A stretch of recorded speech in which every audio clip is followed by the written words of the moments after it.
Hi guys, எல்லாருக்கும் வணக்கம் guys. இந்த வீடியோவில் என்ன பார்க்க போகிறோன்னா, நம்ம ருத்துராஜ் கைக்வாட் ஒரு டீம்லேருந்து கேப்டன் பதவியிலேருந்து விலகியிருக்காரு. அது எந்த டீமு என்ன ஏதுன்னு சொல்லிட்டு வீடியோவில் டீட்டெயில்டாக பார்க்கலாம்.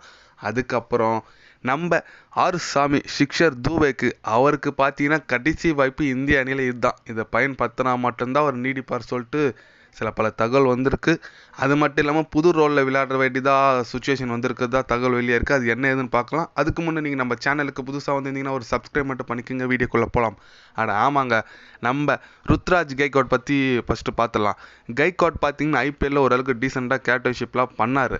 இதை தொடர்ந்து நம்ம கைக்வாட் பார்த்தீங்கன்னா ஒரு டொமஸ்டிக் லீக்கில் எம்பிஎல் சொல்லிட்டு அவர் மகாராஷ்டிரா லீக்கில் அவர் கேப்டன்ஷிப் பண்ணிட்டு இருக்காரு. ரொம்ப அந்தளவுக்கு சொல்கிற அளவுக்கு என் டீம் எதுவும் பர்ஃபார்மன்ஸ் பண்ணல.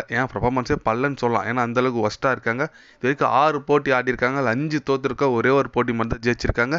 ருத்ராஜோட பேட்டிங்கும் ரொம்ப போராக தான் இருக்குது. ஏன்னா ஃபினிஷிங்கில் இறங்குறாரு, ரொம்ப போராக இருக்குது. அதனால் அந்த டீம்லேருந்து அடுத்த போட்டியில் ருத்ராஜ் கைக்கோட கேப்டன் பதவியிலேருந்து தூக்கிட்டு அவருக்கு ரெஸ்ட்டு கொடுத்துட்டு வேற ஒரு பிளேயருக்கு யங்ஸ்டருக்கு வாய்ப்பு தரலாம் ஒரு தகவல் வெளியாக இருக்குங்க.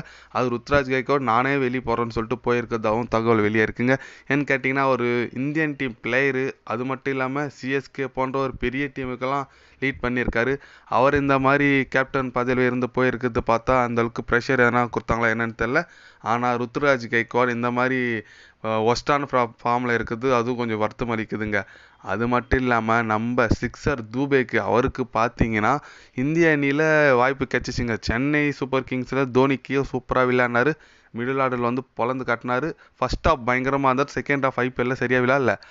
அட்லீஸ்ட்டு இந்தியன் டீமுக்கு எடுத்துட்டாங்க, ஓரளவுக்கு ஆடு வரும் பார்த்தா அதுலேயும் ரொம்ப ஒஸ்ட்டாக ஆடிட்டுருக்காரு. நான் சொல்கிறேன், ஒரு 50 அடிக்க சொல்ல, டீசெண்டாக ஒரு 20-30னா அடிக்கணும். அது கூட அவர் அடிக்க மாட்டார்.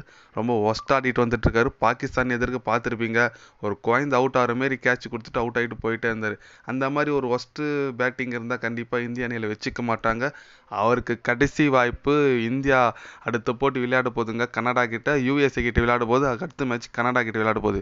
யூஎஸ்ஏ கிட்ட நம்ம சிவன் தூபேக்கு ஒரு ப்ரொமோஷன் கொடுத்து 2 டவுன் இறங்க போகிறதா தகவல் வெளியாக இருக்குது. ஏன்னா அப்போ தான் ஸ்பின்னர் வருவாங்க, நல்லா அட்டாக் பண்ணுவாங்க. அதனால் ஸ்பின்னர் அட்டாக் பண்ணுறதுக்கோசரம் ஆப்போசிட்டாக இவர் இறக்கி விடுறாங்க. இந்த வாட்டி அவர் பயன்படுத்தினா மட்டும்தான் சான்ஸ். இல்லைன்னா அடுத்த போட்டி கனடா கூட விளையாடுறாங்க. கண்டிப்பாக அதில் ட்ராப் பண்ணிவிட்டு ரிங்கு சிங் கூட பிளேயிங் லெவலில் வரதுக்கு சான்ஸ் இருக்கிறதா ரொம்ப தகவல் வெளியாகிட்டுருக்கு. ஏன்னா ஒரு ரிங்கு சிங் ஒரு ஃபினிஷர், சூப்பராக விளையாடுவாருங்க. நல்ல ஒரு ஹிட்டர், கண்டிப்பாக ஹார்ட் ஹிட்டர். ஃபைனல் ஓவரில் ஒரு 12 பாலுக்கு 40-35 அந்த மாதிரி அடிக்கிற அளவுக்கு ஒரு கெப்பாசிட்டி உள்ள பிளேயர் தான் ரிங்கு சிங். நல்லா அதிரடியாக ஆடிருக்காரு.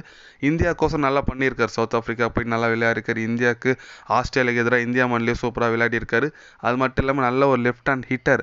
அதனால் கண்டிப்பாக என்ன ஒன்று டிஃப்ரென்ஸ் பார்த்தீங்கன்னா ரிங்கு சிங்குக்கும் சிவன் துபே ஓவர் போடுவார், அது மட்டும்தான். மற்றபடி ரிங்கு சிங் ஃபீல்டிங் பேட்டிங் சொல்லிட்டு சூப்பராக பண்ணுவார்.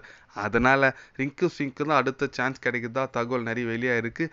பார்க்கலாம் எந்த அளவுக்கு உண்மைன்னு சொல்லிட்டு. ஏன்னு கேட்டிங்கன்னா சிவன் துபே ரொம்ப புவர் ஃபார்மில் இருக்காருங்க. ஏன்னா ஓப்பனிங் கரெக்டாக செட் ஆயிடுச்சு. ரோஹித் சர்மா கோலி தான் ஆட போகிறதா. அதில் ரிக்கு ஜெய்ஸ்வால்லாம் மாற்ற மாட்டாங்க. ஏன்னா சும்மா ஒரு மேட்ச் ஒன்று வாய்ப்பு தரலாம், ரெகுலரெல்லாம் தர மாட்டாங்க.